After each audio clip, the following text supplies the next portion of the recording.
Hello, everyone, and welcome back. I know you missed us because we were gone for so long.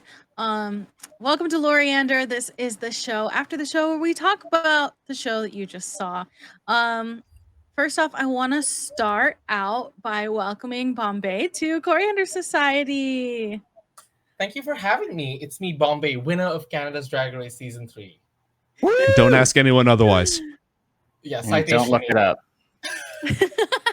Thank you for having me. Of course, we're so excited. Can you talk a little bit about yourself? Just an intro for maybe people who haven't been able to watch you before. Sure. I'm a drag queen by day, and I'm a drag queen by night. I love Dungeons and Dragons, played it for so long, and I'm so glad I get to play it with y'all. It's so nice to play with people who know the game, and who know mechanics and spells. So that's what I love. I also love role playing, in Dungeons and Dragons, so I'm looking forward to that as well. And y'all seem like such a fun group. I'm also so thrilled to play a villain, because some people I just love where you can get to be as menacing and play all the games and not worry about your well-being.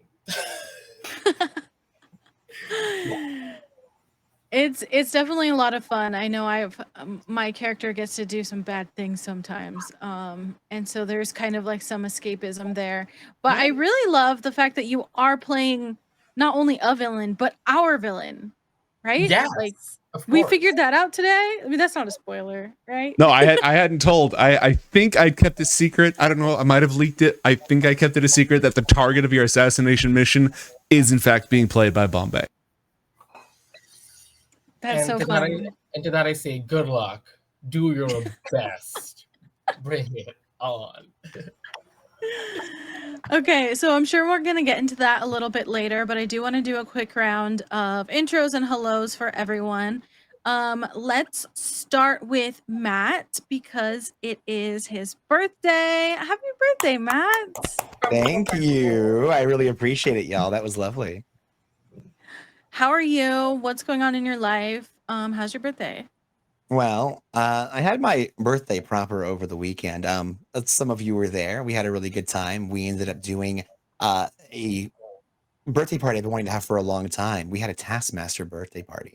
For those of you who are uninitiated, Taskmaster started off as a British television series that has now spread to many corners of the world, where you have a Taskmaster put forth numerous various different obstacles that have to be very thoughtfully overcome in order to gain points and eventually win a bunch of prizes. And it was very cool to be able to do that with a bunch of close friends at my house. Other than that, I have gone to work, dealt with a hurricane, and have a very weird neighbor making my life difficult. However, I have D&D that I can use to help be the balm to soothe the pain of daily life. And I am very glad I was able to join not just my two partners in crime, but also two very new but very welcomely excited guest stars that we've been able to tell some adventures with. Thank you for that intro. And I'm so glad that your neighbor isn't bothering you, at least during the show. Maybe right this second, yes. Right now. Let's move on to Abora. How are you? How was the show for you? Anything you want to tell us? I'm doing great. I'm hanging on by the skin of my teeth. I haven't died yet, but game's still young. A lot of pitfalls, a lot of traps.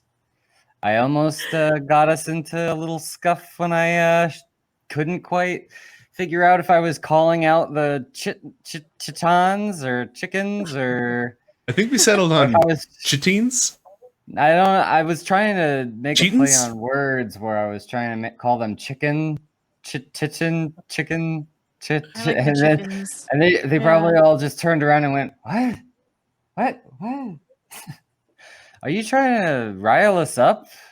Or I don't even know what I was trying to do there, but trying to not be as chaotic this episode. So I was trying to kind of go along with whatever strategy you were putting down. So I did get that sense that you were drawing back on the chaos, but I think it's really fun for me to watch because I've mentioned this before, but Asena used to be very, very chaotic. So a lot of the things that you were doing, I like have seen in my past self.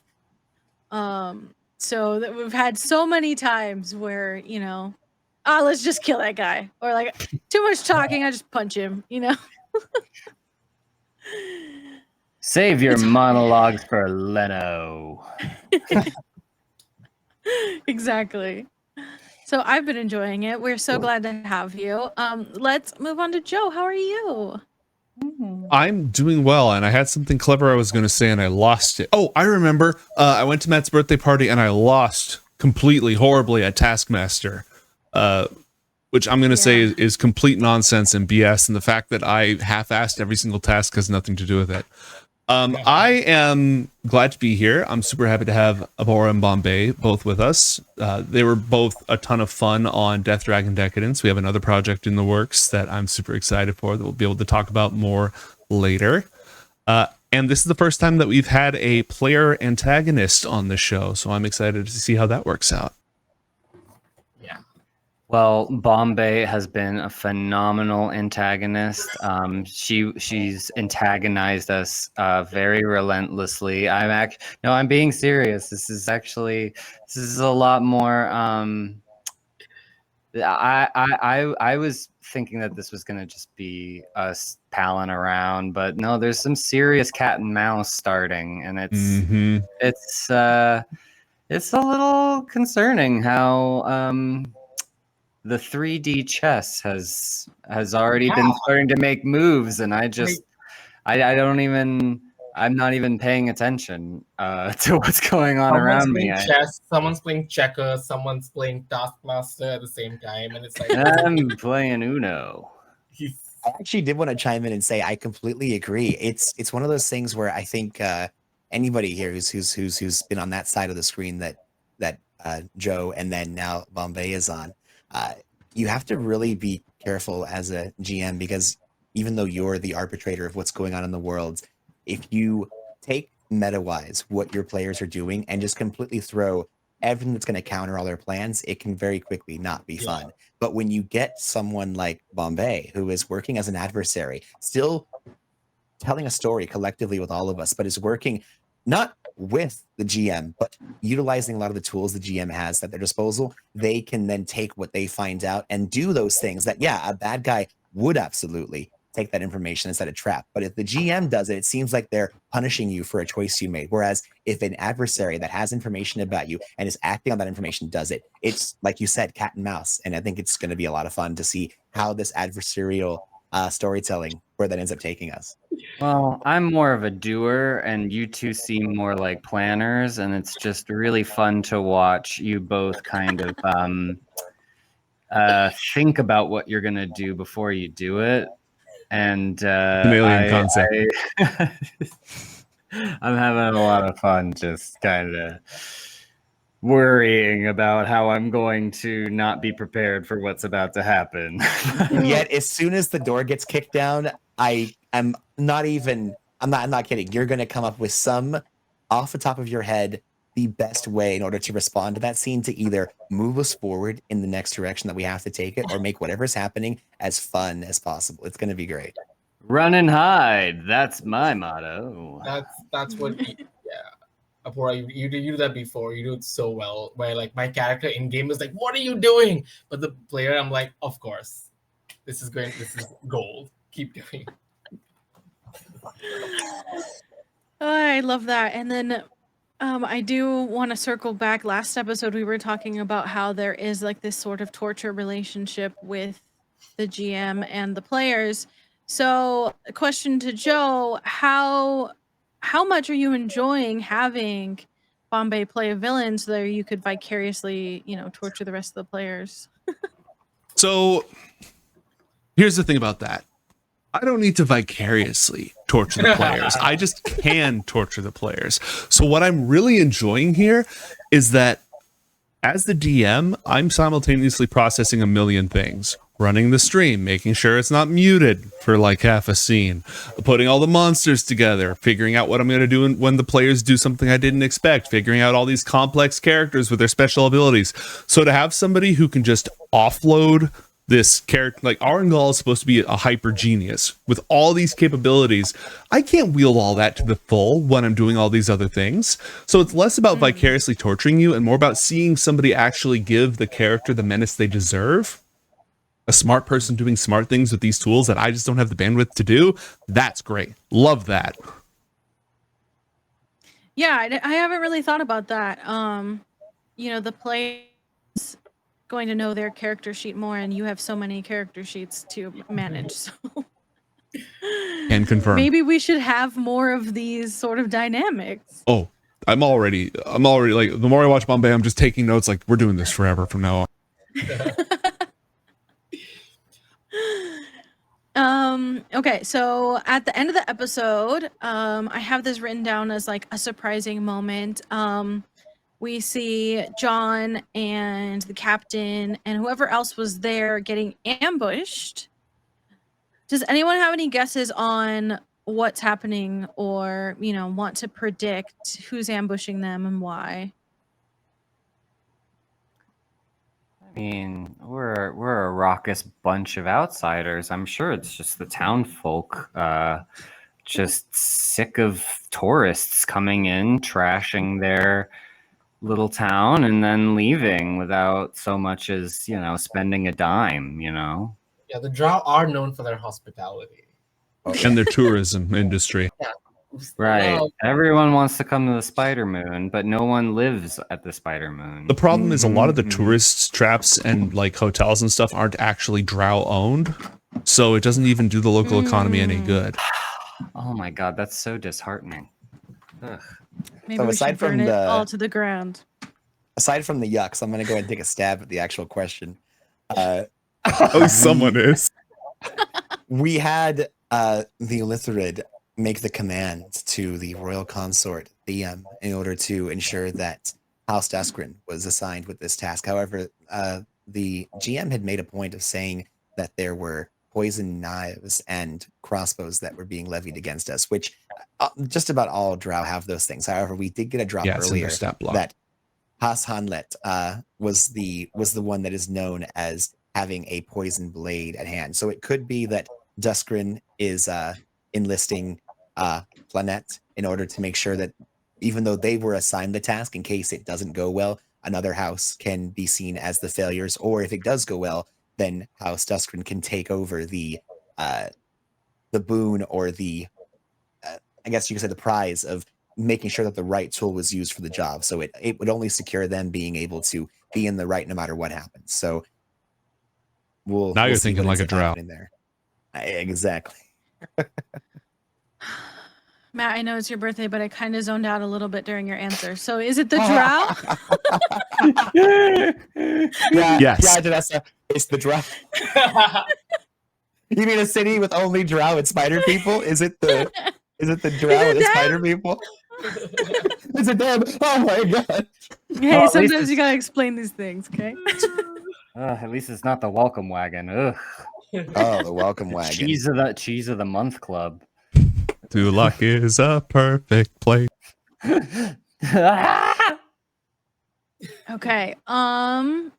What else do I want to talk about? I think the chat really wants to know how the heck Bombae had that amazing camera filter. Can you talk a little bit about the behind the scenes of that? Absolutely. So if you're like that, there's an app called Snapchat, but Snapchat doesn't exist for desktops. But someone, some really smart person, took the entire API and built a desktop version of Snapchat. So it's Oh. basically you just run your webcam and then you just run it. It's called Snapcam.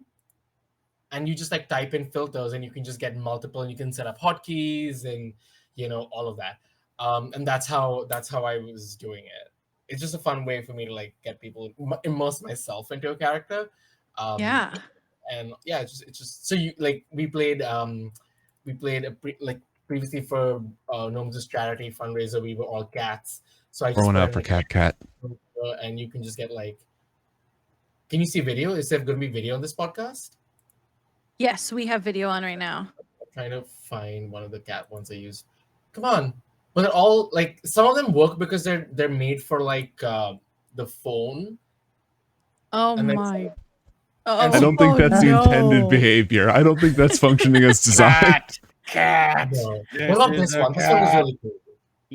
Oh yeah, that one's cool. Right, and so you can just like, so if you, it's called Snap Camera, and it's just you download it on your Windows or Mac or whatever, and you can just play with all the Snapchat filters that are made by a community. So it's not even like, so there's like so many filters for everything, and you can just like run. Yeah, I love that. Thanks for sharing.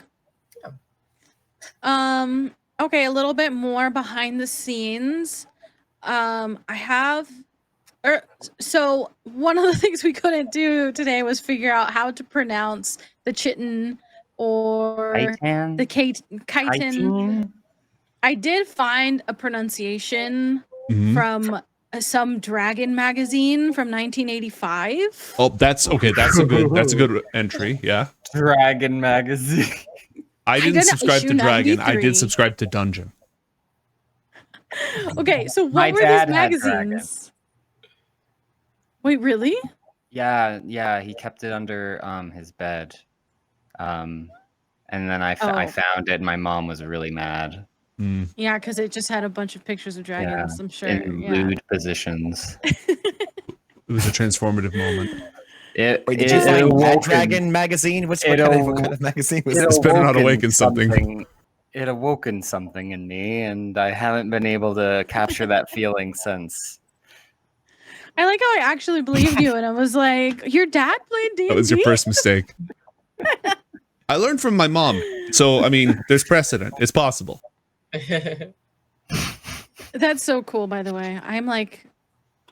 I'm the only nerd in my family, so I don't have a heritage of nerdom. Well, you're in our nerd family now, so. But what was the pronunciation from the sacred texts of Dragon magazine? So I don't know how to spell things phonetically. Oh, I'll put it in chat, but I tried to put it in a generator, and it seems like it's chitin. Titan, okay. Oh, I Okay. can't copy paste. That's All right. actually what chat was saying. We had Tim in chat look it up, and they came up to the same pronunciation you did. So The that's problem is you brought that up, Matt, and then like I said it right like 3 times, and then I looked over at one of my other tabs and loaded a different stat block, and that information was deleted from my brain. But hopefully by next time we'll have it locked in. I wrote it in my notes, so we should have it. Yeah. That's why I started saying it that way, just to share it with question- me. The question was for Joe. Do you have to actually like look up all of these things? Like, is this what you're doing when I ping you and you're just like, I'm busy doing game prep? Like, what does that side look like as a DM? So when I'm prepping things, I usually start with an outline of key players and locations and what people want and what's going to happen if the players don't intervene. What's going on the Spider Moon? Who's important on the Spider Moon? What do they want? And if the players don't show up, what's going to happen? Because then when you do show up and start messing things up, I can know how to respond because I know what each player in the field wants and what resources they have. So that's a lot of like plot work and stuff. A lot of the boots on the ground game prep is me setting up maps in Roll20 and doing the dynamic lighting and dragging monsters onto the field and organizing monsters into stat blocks and recording. Like, so if I open up Royal Prince Thiam, I have his stats and I have some notes on his like ideal motivation, blah, blah, blah. So it's a combination of that, but a lot of it is just in Roll20, like I can drag and drop monsters. So I don't have to look up the stat blocks. I just have to shift double click on them, which is great. But I focus on big story beats and character motivations, and I focus on scenes and battles. I hope that answers. It was kind of... Go ahead. Is it frustrating to sometimes spend a lot of time prepping and then it's just like a room that no one ever goes into, or it's just like a whole planet that everyone just kind of, oh, we don't need to go there? Or do you just kind of at some point just shove everyone into that room or space because you put all the work into it?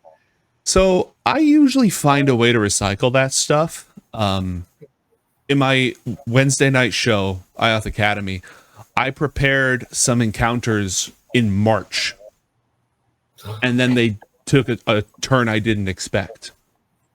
And I just used them 2 weeks ago in like August, July. So, but there's other stuff I've prepped that they still haven't seen. It's less about, damn it, I put all this work into it and they never used it, and more about, oh, good, I have this whole bucket of stuff that's ready to go.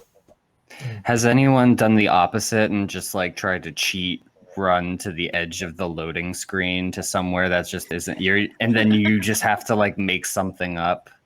Oh yeah, all on the the time. fly? Has that ever happened where you're just like, all right, you're now in a giant bowl of mac and cheese. You don't, it's dark. You can't see anything. All you can do is smell the cheese and something touches your foot. Go. That happens all the time in this campaign. Matt and Pods do this to me all the time, and I usually just have to think on my feet and whip something up. Unfortunately, I have a huge collection of maps, so if I can stall for time or they can vamp back and forth long enough, I can put something together and make it work. Oh, neat. So Have you AI ever will never- crossed campaign game prep? Like, What was that? have you ever cross campaign game prepped? Like, have you like ever like pulled something from Coriander to put in IOTH? I can't name something off the top of my head, but for sure I've done that. That's pretty cool. A lot of prep is more Okay. about preparing your tools so that they're ready to go. Like making sure we have the right voice mod voices. Voice mod, but also like monsters. Yeah. Yeah. Or making sure that the stream isn't muted. Has audio? Yeah, that. I love audio. Big fan. Sorry, back to you, host. That's a good reminder because I wanted to cover. We had some questions in chat asking what had happened when we were muted, but I believe you gave a little recap, right? Yeah, I gave a little recap of I don't know exactly how much was lost, and I feel like it was some good stuff, and that is going to haunt me until the day I die. But I believe I made sure that everyone is up to speed on what happened immediately afterwards. I just don't know exactly how much we lost. Yeah. And thank you, chat, so much for letting us know, because you saved Yeah. the rest of the episode. Imagine if we just went on for It's an happened. hour and a half. There's a lost episode of the Descent into Avernus campaign that's just freaking gone, and it was like the most pivotal, important, plot-turning moment. Need to hire lip readers. Okay, before we get into the recap and close out Loriander, let's ask a couple of questions from the chat. So Binary asks to Apora, who is your favorite crew member? I'm assuming they mean on the ship. Of all the crew before they mutinied me, well, it was Handsome Gregory because he was very quick with the coffee in the morning. But after the mutiny, I guess things change. We grow. We find out that, you know, certain handsome people weren't who we thought they were, and we have to let that go. Although my heart will always be open to Gregory, and he can always come back to me if he and the crew would like to return my ship as well. That would be really helpful. But until that time, I would say that my favorite crew member is Salty Jimbo. God damn it. Huh. I'm sorry, number two, but it doesn't mean anything hierarchically. It's just like a vanity prize. It's like a congeniality of sorts. Of course, sir. I guess I'll myself, sir. Oh, God. Well, if you don't, who will? You disgust me. I love how we're getting roleplay in the after show. Awesome. And then last question I will give to Matt. This is coming in from Ludicrous Cheeseburger says, "What is the weirdest realm you've visited?" Do you have a question? I just put you on the spot. On the show or in like Coriander I continuity? think in the universe. I think for John, the weirdest place that he's ever been in Coriander continuity would likely have been a realm that everyone is very familiar with on this channel of Caches and Castles, but John doesn't really know exactly too much about it because he's only spent a brief amount of time there, and that would be Anakra. And considering the welcome he had, he does not have the full scope of what Anakra is about. As he calls it Merlin World, he thinks that it is a backwater place of sword and sorcery where villagers with fire and pitchforks imprison people they don't understand, and there are greater powers that he was able to call upon in order to cheese it out of there. But in terms of where he's been and what he's done, it was both one of the most traditional places he's ever been, and he wishes to never go back because the script was flipped on him in a very unrefined way. Wow. I know that was a big question. Question as a villager, if you was not a witch, then why didn't you prove it when you was there? And follow-up question, are you a witch? Answer to question one: if the means by proving my witchdom is by drowning, then I will not succumb to question one because then I will have died. Answer to question two: see question one. Okay, thank you. And that is why it's the weirdest place John's ever been. I do. I want to put one pointer on there. Anakra is the world of our Wednesday night campaign, IOTH Academy, and I will also point out that the world of Death Dragon Decadence canonically exists as one of the universes in the cosmos that we may end up in at one point or another. Oh, really? Yes. Okay, well, I might change my answer then, depending on what. You haven't been there yet. You haven't been there yet. Yeah, John hasn't been there. I'm telling you, the welcome you will receive in the Death Dragon Decadence universe will be much better. I'm looking forward That to would be really fun. not a whorehouse, but a whore home. I have heard legends, heard tales, and I know the welcome will be both warm and luscious. Okay, with that, let's go ahead and close out the show with the recap. Let's leave them thinking On a high and hoping note. for more. Okay.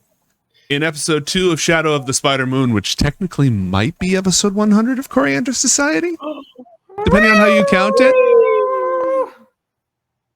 our heroes made their way to the edges of the city of Zogatha, where they discovered the slime that has infested the waterways caused a water riot as the Kaitine peoples of the lower city rose up against the Drow, demanding that they fix the poison problem. The Drow responded with violence. Shortly thereafter, after observing this encounter, the good captain shouted out to the Kaitine, calling them chicken, which raised suspicions and caused patrols to start searching for them, but our heroes were able to escape. Farther back, they interrogated one of the Drow and learned of the 5 great families, all of them involved in plottings and wheelings and dealings with each other. Seeing an opportunity to take advantage of the chaos to get closer to their target, Arengal, John made a deal with this captive, offering to bring the technology that had been stolen, that he tried to steal from the ship in the last episode, to his masters in exchange for help. The party decided that they would split. Asena would go up the river to find the source of the contamination. The captain would go to seduce Zanoi Han, the head of the Iliora household, and John would meet with House Flaneld to establish a plan. But all this was interrupted when Arengal the Olitharid detected their presence and made mental contact, pretending to be the royal consort Theon, and arranging a meeting in the dark market. John immediately realized that something was up and tried to raise his mental defenses, warning the others that their enemy was already aware of their presence. And indeed, Arengol took action, turning the houses of the Drow against each other in order to keep them at bay a little while longer, so he could investigate this mysterious arrival and carry out his own secret plan. When we left our heroes, Asena was going up the river and discovered the source of the contamination was Drow praying to Lolth and using Lolth's demons.